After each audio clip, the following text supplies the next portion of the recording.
오늘 본문 히스기야 왕에 대한 기록입니다. 히스기야는 남유대의 13대 왕이었죠. 그런데 히스기야는 우리가 잘 알다시피 그 몇 안 되는 아주 위대한 왕 중에 하나였습니다. 이스라엘의 왕들을 평가하는 기준은 다윗이었죠. 그런데 히스기야는 다윗의 길을 따랐던 자다라고 하나님은 그에 대한 평가를 하고 있습니다. 그런데 히스기야가 즉위했을 당시 남유다는 매우 어려운 상황 가운데 놓여 있었습니다. 이미 북이스라엘은 아시리아에 의해서 멸망당했고요. 이제 아시리아는 또 남유다마저도 또 정복하려고 호시탐탐 기회를 노리고 있던 때에 히스기야가 왕으로 즉위합니다. 정말 이 풍전등화와도 같은 나라의 그 위기 앞에 왕이 된 히스기야, 그의 심정은 어떠했을까요? 그러나 오늘 본문은 대반전이 일어납니다. 정말 마치 우리나라 그 일제시대의 조선과 같이 어둡고 위태로운 상황 가운데 놓여 있었던 남유다였는데, 히스기야가 이 남유다를 일으키는데 성공을 하죠. 그래서 오늘 본문의 마지막에는 그가 블레셋까지도 점령하고 견고한 망대까지도 다 정복하였다라고 기록하고 있습니다. 자, 그렇다면 히스기야가 어떻게 이러한 또 새로운 그 부흥을 이스라엘 가운데 일으킬 수 있었는지에 대해서 한 세 가지로 살펴보기를 원하는데요. 첫 번째는 믿음의 영향력 때문이었습니다. 2절과 3절 보시면 히스기야가 25세의 왕이 되어서 예루살렘에서 29년을 다스렸는데 그의 어머니의 이름은 아비, 스가리아의 딸이었고, 또 그 히스기야는 자기 조상 다윗이 한 모든 것을 따라서 여호와 보시기에 정직한 일을 행했노라고 기록하고 있습니다. 여기서 어머니의 이름이 등장하고 있죠. 히스기야 어머니 아비는 아비야의 추각형으로서 여호와는 나의 아버지시다라는 뜻이고요. 또 그의 그 외할아버지죠, 스가리아는 여호와는 기억하시다라는 뜻으로 이사야 8장에 보면 이 스가리아 이름이 나오고 있습니다. 아마 동일한 인물이라고 추정이 되는데요. 하나님은 이사야 8장에서 그를 향해서 그는 믿을 만한 증인, 신실한 증인이라고 부르고 있습니다. 이를 유추해 볼 때 히스기야가 다윗의 길을 따를 수 있었던 것은 그의 외할아버지 또 어머니의 영향력이었던 것 같습니다. 신실한 믿음의 외가에서 자라난 탓에 그가 그 믿음을 고수할 수 있었다라는 것이죠. 더구나 당시의 선지자는 이사야였습니다. 이사야 선지자는 우시야 왕 때 그 선지자로 부름을 받아서 히스기야 이르기까지 근 50년간 활동을 했던 위대한 선지자였죠. 일설에 의하면 우시야 왕과 사촌지간이라고 하기 때문에 이사야는 왕족이었습니다. 그러니 히스기야하고도 아주 밀접한 관계를 가질 수 있었을 테고, 자연히 히스기야는 이 위대한 선지자, 이 선지자의 영향을 받고 자랐을 것입니다. 여러분, 사람은 누구를 만나느냐에 따라서 그 운명이 달라진다는 말을 하죠. 비록 그 시대가 어둡고 암울하다 할지라도 또 그 아버지 아하스왕은 또 희한하게도 히스기야와는 달리 몹시도 악한 왕이었습니다. 그는 심지어 정말 모든 가나안에 있는 우상들을 다 섬겼을 뿐만 아니라 그 이웃나라 다메섹에까지 가서 그 다메섹에 있는 신전의 제단을 본따서 예루살렘에 가져와서 그 제단을 짓고서 거기서 이방 신에게 절하기까지 한 이스라엘 왕 중, 남유다 왕 중에서도 악한 왕이었습니다. 그러나 그런 아버지 밑에서도 정말 믿음을 가진 어머니, 또 믿음을 가진 또 외가의 그런 신실한 주변의 사람들, 이사야와 같은 또 대선지자가 있었기 때문에 히스기야가 사람들의 영향을 받고 그 믿음을 지키며 살아갈 수 있었던 거죠. 히스기야에 대한 평가는 다윗이 한 모든 것을 따라서 여호와 보시기에 정직히 행하였다라고 말씀하고 있습니다.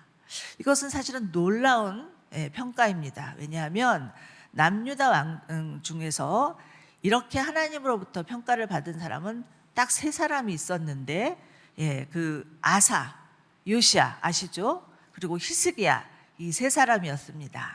그런데 히스기야가 다윗 이후로 300년 후에, 300년 만에 처음으로 이런 평가를 받았던 사람이었던 것이니 이 히스기야의 믿음이 얼마나 대단했는지를 저희가 알 수 있습니다. 네. 그렇지만 여러분, 한 나라의 왕이 되어서 자신의 어떤 생각, 뜻, 계획 이런 것들을 다 내려놓고 하나님의 말씀을 온전히 따른다는 것은 그리 쉬운 일은 분명히 아니었을 것입니다. 서로 하나님의 말씀을 어긴다 해도 그 옆에서 누가 감히 왕이시여 그러시면 아니되옵니다라고 말할 사람이 아무도 없었을 것입니다. 그런데 이것은 정말 하나님의 살아계심과 하나님의 주권을 인정하지 않으면 불가능한 일이었을 텐데, 히스기야가 자기 스스로 하나님의 뜻을 따라 살기로 결정했다는 것은 대단한 일이라고 볼 수가 있습니다. 그런데 3절을 보시면 여호와 보시기에 이런 구절이 나오고 있죠. 이 구절에 밑줄을 그어 보시기 바랍니다. 여호와 보시기에, 이것은 즉 하나님을 면전에 모시고 사는 삶, 코람데오라고 하죠. 이 코람데오의 삶을 살았기 때문이었습니다. 이 코람데오의 삶을 살면서 정말 언제나 하나님이 바로 내 앞에 계시다라는 생각을 하고 하나님을 늘 의식하며 살았다라는 것을 알 수 있습니다. 여러분, 18세기에 영국의 그 대부흥 제1차 영적 대각성 운동이죠. 그것을 일으킨 그 인물은 요한 웨슬레입니다. 잘 아시죠? 그런데 그 요한 웨슬레의 어머니 수잔나 웨슬레가 사실은 정말 신실한 그런 믿음의 어머니였습니다. 아마 요한 웨슬레가 그 어머니의 영향을 받았던 게 아닌가라는 생각을 할 수밖에 없는 것이, 이 수잔나 웨슬레는 자녀가 19명이었다고 합니다. 도저히 상상이 안 가지만 어쨌든 19명. 이 19명의 자녀를 키우면서 19명의 자녀를 키우니 그 삶이 어떠했겠습니까? 뭐 정말 24시간을 쪼개도 부족했겠죠. 그러나 정말 부지런히 아이들을 키우면서도 아이들을 키우다가 이 수잔나 웨슬레가 자기가 입고 있던 앞치마를 푹 뒤집어 쓰는 그 시간은 하나님과 교제하는 시간. 그래서 아이들도 그것을 다 알고, 우리 엄마가 지금 하나님을 만나는 시간이야, 이렇게 생각을 하고 그 바쁜 와중에서도 하나님과의 교제하는 시간을 잃지 않았던 여인이 바로 수잔나 웨슬레였습니다. 요한 웨슬레는 물론 한창 방황을 하기도 하지만 결국은 하나님을 진하게 만나고 나중에는 그 옥스포드 대학에서 그 말씀과 기도의 경건 운동을 일으키는 그런 7명의 한 사람이 되죠. 그러면서 그가 정말 그 영적인 그런 대각성을 주도한 그런 인물이 되는데, 그것은 당연히 어머니 수잔나 그 웨슬레의 영향력이었을 것 같습니다. 제가 언젠가 말씀을 드린 적도 있는 것 같은데요. 다시 한번 또 반복하더라도 용서해 주시고요. 또 언젠가는 제가 그 할렐루야 교회 김상복 목사님 간증을 들은 적이 있었습니다. 김상복 목사님도 연세가 많으시니까 일제 강점기 때 그 초등학교를 다니셨는데, 그 일본 사람들이 아이들이 주일학교 가는 것들을 방해하려고 주일에도 학교를 나오게 했답니다. 근데 주일날 학교를 안 가면, 월요일날 학교 가면은 그렇게 그 회초리를 때렸다는 거예요. 그러니까 아이들이 아프니까 정말 주일날도 학교를 가려고 했겠죠. 그런데 이 김상보 목사님 어머니는 절대 주일날 학교를 보내는 것이 아니라 교회를 보내고, 그리고 월요일 날 학교에서 매를 맞아서 퉁퉁 부어오른 다리로 집에 돌아오면 깨끗이 씻고 약을 발라서 기도해주고, 그 다음 주에도 주일날 교회 보내고 월요일 날 또 매 맞고 돌아오면 약 발라주고, 그렇게 하셨다라는 것입니다. 그러면서 내가 믿음을 가질 수 있었던 가장 중요한 이유는 바로 어머니이셨다라는 말씀을 들은 적이 있습니다. 여러분, 이 자리에 계신 분들 거의 어머니이시죠? 혹시 자녀가 없더라도 우리는 영적인 어머니입니다. 어머니인 우리들이 정말 하나님만 바라보고 산다면, 특별히 잔소리하지 않아도 우리의 자녀들은 그것을 보고 배울 수밖에 없습니다. 우리의 자녀들에게도 그 믿음이 자연스레 전수될 수 있겠습니다. 아무리 시대가 어둡다고 하더라도 하나님은 하나님을 신실하게 믿는 한 사람, 그 한 사람을 통해서 일하신다는 것을 믿으시기 바랍니다. 그렇기 때문에 지금 우리가 이 시대를 바라보면 참 암울하잖아요. 아이들이 또 교회를 떠나고 많은 애들이 이제는 비전도 종족이라고 하는 그런 말까지도 들리는 불우한 그런 명칭이 따라붙고 있는데요. 그러나 그렇다 할지라도 절망하지 마시고 탓하지 마시고, 오히려 어두우면 어두울수록 더 빛은 환하게 비추는 법이고, 고난이 오면 올수록 알곡과 가라지가 드러나는 법이신 것을 믿고, 어떤 상황에서든지 오로지 하나님 한 분만을 믿고 붙드시고 예배하시기 바랍니다. 그러할 때 반드시 그 믿음에는 영향력이 있는 거예요. 그래서 그 영향력, 거룩한 영향력으로 말미암아 우리 아이들에게 일이 하나님을 믿고 서로 방황한다 할지라도 돌아오게 하는 주님의 그런 구원의 역사가 있을 것을 믿으시기 바랍니다. 자, 두 번째는 전적으로 하나님을 신뢰하는 마음입니다. 4절과 5절을 보시면 히스기야는 산당들을 없애고 주상들을 깨버렸으며 아세라상을 찍고 모세가 만든 청동상을 산산조각냈습니다. 또 그때까지만 해도 이스라엘 자손들은 느후사단이라 해서 분양했기 때문이라고 하는데, 이 히스기야는 이스라엘 하나님을 신뢰하여서 그 모든 것들을 다 부서뜨렸다고 기록하고 있습니다. 자, 히스기야가 왕이 되었을 당시에는 우상 숭배가 극에 달았던 때였습니다. 조금 전에도 말했던 것처럼 그 아버지 아하스 왕의 영향 때문이었겠죠. 여러분, 한 나라의 지도자가 우상을 허용하기 시작하면 그 영향력은 일파만파일 수밖에 없습니다. 그만큼 지도자의 영향이 큰 것이기 때문이겠죠.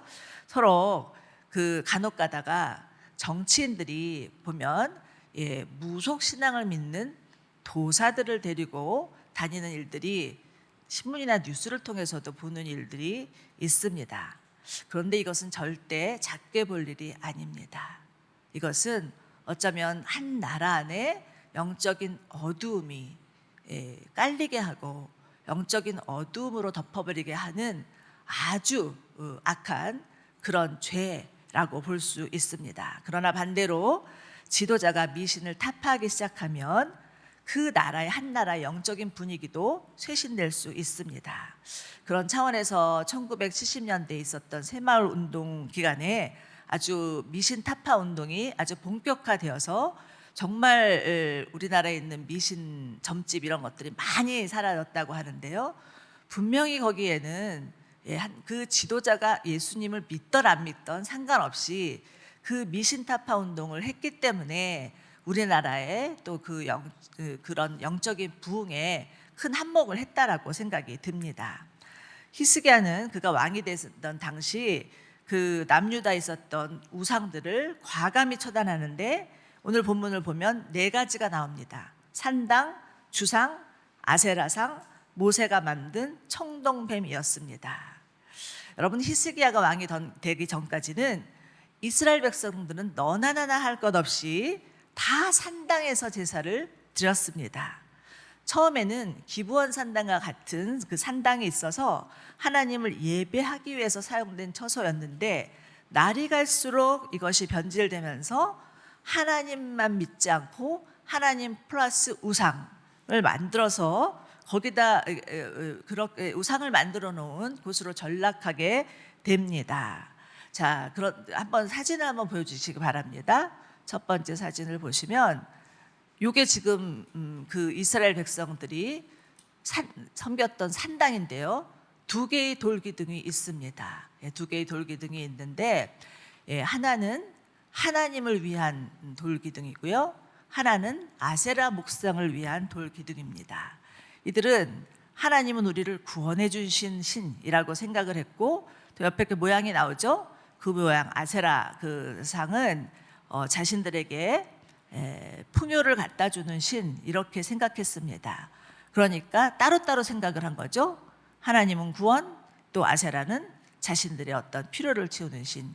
이렇게 생각을 하면서 이렇게 두 개의 돌기둥을 만들고 여기다가 늘 예배했던 것이 이스라엘의 산당이었습니다.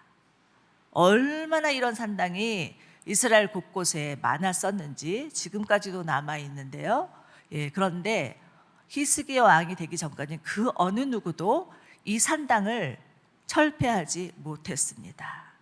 아마도 너무나 많은 곳에 있었고 너무나 많은 이스라엘 사람들이 이 산당에서 예배하니까 감히 손을 낼 엄두도 못 내었던 것 같습니다. 그러나 비로소 히스기야 왕 때 되어서 이 산당을 철폐되는 놀라운 역사가 일어나는 것입니다. 이것은 대단한 일이었습니다. 자, 두 번째 보면 아세라상입니다. 자, 보시기 바랍니다. 젖가슴이 노출된 강조한 그런 신이죠. 이것은 즉 다산과 풍요를 나타내는 신.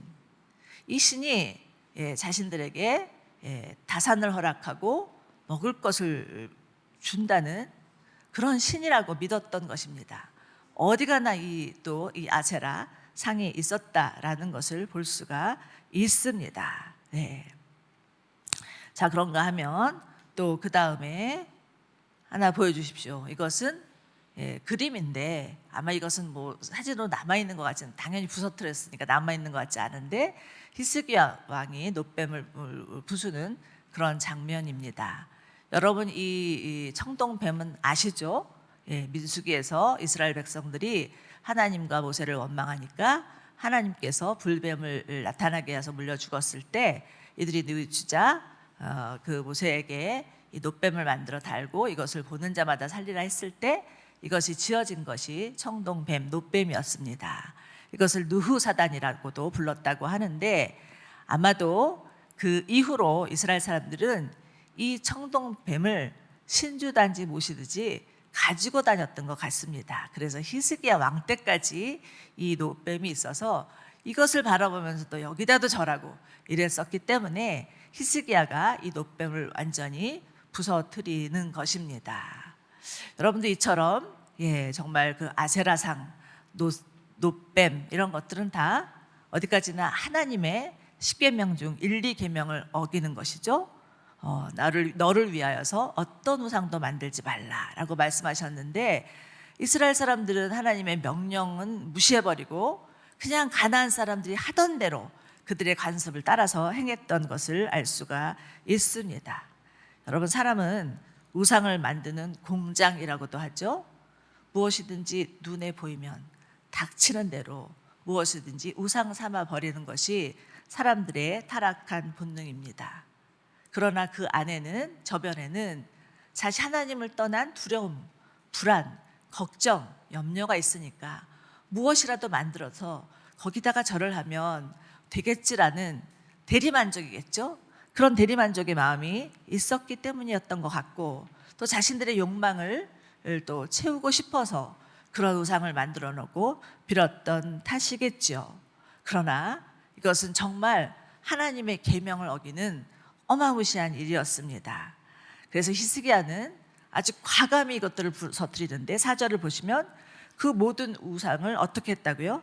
산산조각 내어버렸다라고 말씀하고 있습니다. 산산조각 내어버렸다. 거기다 밑줄을 그어보시기 바랍니다. 그런데 이처럼 히스기야가 과감한 종교 개혁을 할 수 있었던 이유가 있습니다. 그것은 자신이 당대에 북이스라엘이 하나님이 아닌 우상을 숭배하다가 멸망당하는 것을 두 눈으로 똑똑히 보았기 때문이죠. 네. 그 북이스라엘이 정말 우상을 섬기다가 하나님을 배반하고 우상을 섬기다가 어떤 비참한 꼴을 당하는지 그가 보았기 때문에 남유다마저도 그렇게 되어서는 안 된다라는 단단한 각오를 했던 것입니다. 그래서 정말 히스기야는 절대로 북이스라엘의 역사와 같은 역사를 답습하고 싶지 않았습니다. 여러분, 역사는 그것이 옳은 일이든 그른 일이든 우리에게 교훈을 줍니다. 그렇기 때문에 역사를 왜곡시켜서는 안 되죠. 독일과 일본의 차이가 무엇인지 잘 아시죠? 독일을 가면 지금도 정말 그 유대인들을 학살한 홀로코스터를 그대로 재현했더라고요. 그대로 재현해서 정말 가보면은 너무 막 소름 끼칠 정도로 이런 걸 도대체 왜 만들었을까라고는 생각이 들 정도인데 그거를 만들어 놓았고 또 유대인들을 추모하기 위한 추모 공원도 만들어 놓고 지나가는 모든 사람들이 누구라도 그것을 보며 그들을 추모할 수 있게끔 해 놓았습니다. 왜요? 다시는 그와 같은 그런 수치스러운 역사를 번복하지 않겠다라는 반성과 자성의 그런 표현이었죠. 그런데 일본은 어떠합니까? 일본은 지금까지도 자신들이 전쟁을 치른 전범이라는 사실을 인정하지 않고 우리나라의 그 사람들을, 여인들을 무차비하게 끌고 갔던 것도 인정하지 않고 자신들의 수치스러운 역사를 덮어보려고 하니까 어찌 보면 얼마 전에 뉴스를 보니까 일본에서 자꾸 이제는 전쟁을 치르지 않겠다라는 조약을 맺었는데 그것을 철회하려고 하는 움직임이 보인다고 하니 자신이 그 잘못을 인정하지도 않고 자꾸 은폐하니까 결국은 아무런 변화도 아무런 또 새로운 그런 마음도 자성도 일어나지 않는 것을 볼 수가 있겠습니다. 자, 그런데 이처럼 개혁이라 이 히스기야가 정말 종교 개혁을 과감히 시도했는데 그것은 쉬운 일이었겠습니까? 절대 쉽지 않습니다. 오랫동안 해오던 일을 익숙했던 일인데 그것을 다 과감히 부서뜨린다는 것은 절대 쉽지 않습니다. 여러분, 사람에게는요 항상성이라는 게 있대요. 누구에게나. 그것은 무엇이냐면 변화를 원하는데 뭔가 이게 잘못되었기 때문에 변화해야 된다는 생각을 하지만 또 한편으로는 변화를 원치 않는 항상 그냥 그 자리에 있고 싶은 항상성이 누구에게나 있어서 어떤 모험을 한다거나 개혁을 한다거나 어떤 혁명을 일으킨다거나 하는 변화들을 원치 않는다는 것입니다. 그래서 사실 교회에서도 보면 이 의자 하나 옮기는 것도 쉽지 않고요. 카펫 하나 옮기는 것도 쉽지 않죠. 그래서 우리나라 초대교회 역사를 보면 최초의 분쟁 사건이 빨간 의자를 빨간 카펫을 놓을 것이냐 초록 카펫을 놓을 것이냐 이것 때문에 보열파와 그 푸른 초장파가 싸웠다라는 진짜 실제로 그렇게 기록되어 있습니다. 네, 그 정도로 사람은 변화를 원치 않는 거예요. 그러나 지금 히스기야는 과감하게 이 대단한 일들을 산 땅부터 그 아세라상, 주상, 그 청동변까지 다 무너뜨리는 그런 개혁을 시도를 합니다. 어떻게 이렇게 아무리 과거를 보면서 다시는 우리가 정말 그 북이스라엘과 같은 역사를 또 재현하지 않겠다라고 했겠지만 그 의지 하나 갖고만 되었겠습니까? 절대 그렇지 않습니다. 그것은 오늘 말씀 보면 하나님을 그가 신뢰하였기 때문입니다. 하나님을 신뢰하였기 때문에 그 과감히 그 종교개혁을 행할 수 있었다라는 것이죠. 여러분, 신뢰의 반대말은 무엇입니까? 의심이죠. 여러분, 하나님을 의심하면 아무것도 할 수 없습니다. 손 하나 까딱할 수 없습니다. 그러나 하나님을 신뢰하면 엄청난 일이 벌어지죠. 시편 시작. 29절 우리 한번 읽어보시겠습니다. 시작.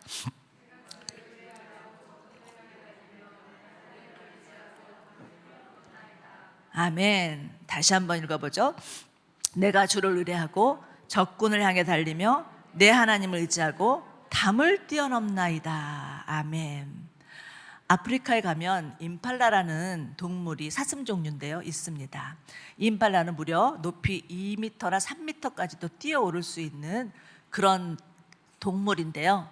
이 임팔라를 잡아다가 50cm도 안 되는 담에다 가다 놓으면 절대로 꼼짝도 못하고 50cm 그 울타리도 뛰어넘지 못한다고 합니다. 왜요? 자신이 그 울타리를 보니 도저히 뛰어넘을 수 없다라고 생각했기 때문이라는 거죠. 여러분, 변화를 위해서는 손해도 있고 위험도 따릅니다. 그러나 내일을 위해서라면 이 위험도 손해도 감수할 수 있는 그런 믿음이 있어야 되는데, 이 믿음은 어디서 오느냐? 오로지 하나님을 신뢰하면서 온다라는 것을 꼭 기억하시기 바랍니다. 유럽의 중세 시대는 암흑 시대였습니다. 로마 캐톨릭이 그 정치와 부합하면서 거대 집단을 형성하고 몸집을 키우고 권력과 재물을 탐하면서 이 바람에 이때는 그 어떤 전도나 선교도 일어나지 않았던 시대입니다. 거의 수백 년간 그 어떤 나라에 가서 복음을 전달하는 일이 한 번도 없었던 그런 수백 년의 시간이 있었다라니 기가 막힌 노릇입니다. 마치 무덤과도 같은 시대였죠. 그러나 일부 의식 있는 성직자들이 이래서는 안 되겠다라면서 개혁을 시도하기 시작했는데, 이로 인해서 감옥에도 갇히고 무참히 화형을 당하기도 하고 많은 수모를 겪는 일도 있었지만, 이들이 그처럼 그런 과감한 종교개혁을 시도할 수 있었던 것도 하나님을 신뢰하였기 때문입니다. 그 결과 예수님이 주신 마지막 명령, 정말 너희는 땅끝까지 복음 전하고 가르쳐 지키기 위해서 제자 만들라라고 하는 그 명령이 시작되었던 때가 이 종교개혁 이후였다라는 것이죠. 그러나 여러분, 이 종교개혁, 어떤 개혁이 되지, 이것은 우리의 능력이나 열정으로만 가능하지 않습니다. 오로지 하나님께서 우리에게 주신 약속을 신뢰할 때 가능하다는 거죠. 히스기야는 하나님께서 다윗에게 주신 언약을 기억했을 것입니다. 다윗에게 내가 내 자손을 통하여서 한 나라를 일으키고 그 나라는 영원히 나와 함께 하겠다는 그 약속을 붙들었기에, 그 약속을 붙들고 하나님을 신뢰하였기 때문에 이 종교개혁이 가능한 것이 아니었나라는 생각을 해보게 됩니다. 여러분, 우리나라도 어느새 가난을 벗어나서 풍요를 누리는 사회가 되었습니다.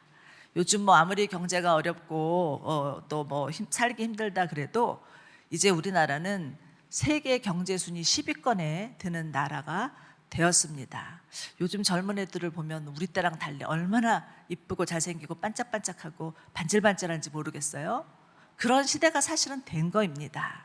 그런데 어느새 하나님을 신뢰하는 그 믿음이 점차 흐려지고 있는 것은 아닌가라는 생각이 듭니다. 우리 믿음의 선조들, 100년 전에 우리 믿음의 선조들의 이야기를 들어보면 아무것도 붙잡을 수 없었기 때문에 오로지 하나님만 붙들고 정말 하나님만 신뢰하며 살아가는 그 믿음 때문에 이제까지 온 것인데, 우리 안에 그 조상의 믿음이 이어지지 아니하고 어느새 그냥 세상 따라가는 그런 아픔이, 그러한 또 연약함이 우리에게 생기지 않았나라는 것을 보게 됩니다. 자, 우리 안에 행여 하나님도 섬기고 또 하나님 플러스 돈, 건강, 스포츠 다 필요한 것이지만 그것이 하나님과 대등한 위치에 있다면 우상이 될 텐데, 그런 일이 우리 안에 있는지를 살펴보시기 바랍니다. 그래서 이스라엘 백성들도 하나님을 떠난 것은 아니었습니다. 하나님도 섬기고 아세라도 섬기고 하나님도 섬기고 청동변도 섬기고 이렇게 섬겼던 것이죠. 우리 안에도 충분히 하나님도 섬기고 다른 것도 섬기고 이럴 수 있다라는 것입니다. 여러분, 진정한 개혁은 내 마음의 우상을 부서뜨리는 것으로부터 시작된다는 것을 믿으시기 바랍니다. 자, 세 번째는 변함없이 하나님을 따르는 믿음입니다. 변함없는 믿음입니다. 6절과 7절 보시면 히스기야는 여호와를 굳건히 의지해서 하나님을 떠나지 않았고 따랐으며 모세에게 주신 그 계명을 다 지켰습니다라고 기록합니다. 이제 남유다를 계속해서 압박하던 아시리아는 히스기야가 왕이 된 지 14년이 되던 때에 예루살렘을 제외한 모든 성읍을 다 점령하게 됩니다. 그래서 이때는 그 남은 곳이라곤 오로지 예루살렘 성 하나밖에 없었습니다. 그러니 이 아시리아는 이 히스기야가 있는 예루살렘 성을 완전히 포위해서 둘러싸면서 계속 조여오면서 계속 이 예루살렘마저도 먹으려고 하는 그런 상황에 있었습니다. 히스기야가 어떻게 해서든지 이 예루살렘을 빼앗기지 않기 위하여서 자신의 왕궁의 내탕고를 다 털고 그리고 성전에 있는 금까지도 다 베껴서 조공을 바치지만 그래도 아무짝에 소용이 없었습니다. 그렇게 해도 아무 소용이 없었고 오히려 더 이 히스기야의 산헤립 왕은 그 유다말을 잘하는 그 랍사게라는 신하를 데리고 와서 그 예루살렘 성에 있는 모든 이스라엘 백성들을 향해서 예루살렘 성에 있는 사람들이 다 알아들을 수 있도록 유다말로 이들을 아주 말로 공격을 하는데 심리전이었죠. 그러면서 이들이 하는 말은 무엇이냐면 히스기야가 그처럼 산당을 더 없애고 우상을 다 버린다 한들 너희에게 남은 것이 무엇이냐? 그렇다고 해서 너희에게 득될 것이 무엇이냐? 히스기야를 믿지 말아라. 히스기야의 말에 속지 말아라. 오히려 내게 항복해서 내게 돌아온다면 내가 너희에게 먹을 것과 입을 것을 풍요롭게 주겠다라고 말을 합니다.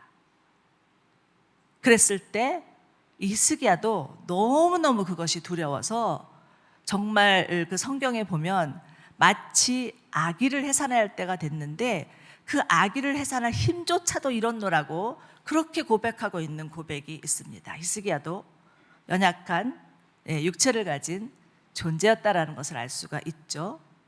그러나 그는 다시 일어나서 힘을 냅니다. 그리고 자신을 멘토했던 그 이사야에게 달려가서 묻습니다. 그리고 정말 이사야에게 기도해달라 그러고 자신도 하나님 앞에 나아가 기도를 하는데 그것이 이사야 37장 16에서 20절에 나와 있습니다. 우리 함께 읽어보도록 하겠습니다. 시작. 그룹 사이를 자리하신 이스라엘의 하나님 만군의 여호와여, 주만이 모든 세상 사람들을 다스리신 하나님이십니다. 주께서 하늘과 땅을 만드셨습니다. 여호와여 길을 열어보십시오. 여호와여 눈을 열어보십시오. 산헤립이 살아계신 하나님을 모독하려고 보내온 여호와여, 아시리아 왕들이 이 모든 민족과 그들의 땅을 폐허로 만든 것은 사실입니다. 그들이 신들을 불 속에 던졌습니다. 그들은 신이 아니라 다만 사람들의 손으로 모양낸 나무와 돌에 불과했기 때문입니다. 그러므로 그들은 멸망했습니다. 여호와 우리 하나님이여, 이제 우리를 그의 손에서 구원하소서. 세상 모든 나라가 여호와니 하나님이심을 알게 해 주십시오. 아멘. 여러분, 기도를 들어보면 그 사람의 신앙의 수준을 알 수 있다고 하죠. 히스기야의 기도를 통해서 우리가 배우는 것은 히스기야의 믿음의 수준입니다. 그는 여호와 하나님만이 온 세상을 다스리는 만왕의 왕, 만유의 주이심을 믿었습니다. 다른 민족이 믿고 있는 신들은 다만 그들의 손으로 만든 나무 토막이나 돌덩이에 불과하다는 것을 너무나 잘 알고 있었습니다. 아무리 강한 나라를 할지라도 하나님이 손대면 하루아침에 물거품처럼 사라질 수 있다는 것도 믿었습니다. 히스기야의 믿음의 기도이죠. 아무리 눈에 보일 때 정말 바람 앞에 서 있는 촛불과 같은 나라라 할지라도 하나님이 개입하시면 반드시 승리할 수 있다라는 것을 믿었습니다. 히스기야도 한때는 낙심하고 절망하고 너무나 두려워서 사시나무 떨듯이 벌벌벌 떨 때도 있었지만 다시 하나님을 향해서 나아가는 모습을 볼 수 있습니다. 6절을 보시면 굳건히 의지해 그분을 떠나지 않았다라고 말씀하시는데, 여기서 이 굳건히 의지해라는 것은 하나님을 의지하며 가던 길을 계속해서 고수하며 지켜냈다라는 말입니다. 여러분, 믿음은 한때의 열정으로 불사르는 것이 아닙니다. 믿음은 마치 신랑과 신부가 주례자 앞에서 결혼 서약을 하듯이 비가 오나 눈이 오나 슬플 때나 기쁠 때나 검은 머리 팥불이 되도록 변치 않고 섬기는 것입니다. 히스기야는 하나님께서 그에게 축복을 주시기 때문에 하나님을 따른 것이 아니었습니다. 그는 사실 남유다 말기 나라가 가장 약했던 시절에 왕이 된 자였지만 그에게는 어떤 상황에서도 끝까지 자신의 믿음을 고수하고 자신의 믿음을 지키는 그런 변함없는 신앙이 있었습니다. 그랬더니 어떤 일이 벌어집니까? 7, 8절이죠. 하나님께서 히스기야와 함께 하셨기 때문에 그가 가는 곳마다 번영하였고 더 이상 이스라엘 왕을 섬기지 않게 되었다. 그리고 블레셋까지 가서 물리쳤으며 그들의 망대와 견고한 성까지도 다 승리하게 되었다라는 결론이 나고 있습니다. 여러분, 저 미국의 그 유명한 저널리스트인데 필립 얀시를 아시죠?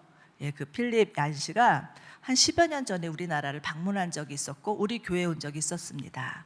여러분들도 기억하실지 모르겠는데 그가 그때는 아마 자신의 그런 그 글쓰는 일을 좀 접어두고 그 아내와 함께 전 세계를 여행하면서 각 나라의 그 교회들을 방문하고 나서 우리나라에 왔었던 때였습니다. 그리고 그가 무슨 말을 했냐면, 지금 자신이 전 세계 교회를 돌아다녀 보면서 돌아보니 유럽의 교회는 하나님과 이혼한 것 같고 미국의 교회는 하나님과 별거 중인 것 같고 아시아의 교회는 하나님과 연애 중인 것 같은데 한국 교회는 어떠십니까? 이렇게 물었습니다. 성경에서는 예수님과 교회의 관계를 신랑과 신부에 비유하고 있죠. 그래서 아가서에서는 내 사랑, 나의 사랑하는 신부야 이렇게 말씀하시기도 하시고 또 호세아에서는 가늠한 여인이라고 말씀하기도 합니다. 여러분, 하나님을 향한 믿음이란 한때의 폭풍 같은 열애도 아니고요, 한여름밤의 꿈과 같은 달콤함도 아닙니다. 결혼한 신랑과 신부가 검은 머리 팥불이 될 때까지 꾸준히 신실하게 함께 사는 것입니다. 오직 하나님 한 분만이 내가 사랑하는 주님이시오, 내가 믿는 구주임을 고백하며 영원히 함께 하는 것입니다. 사랑하는 여러분, 여러분은 하나님과 결혼하셨습니까? 우리 정말 오로지 하나님만이 나의 주인이시고 나의 남편이십니다. 이런 고백하는 마음으로 함께 찬양하고 기도함으로 나아가시기를 바랍니다.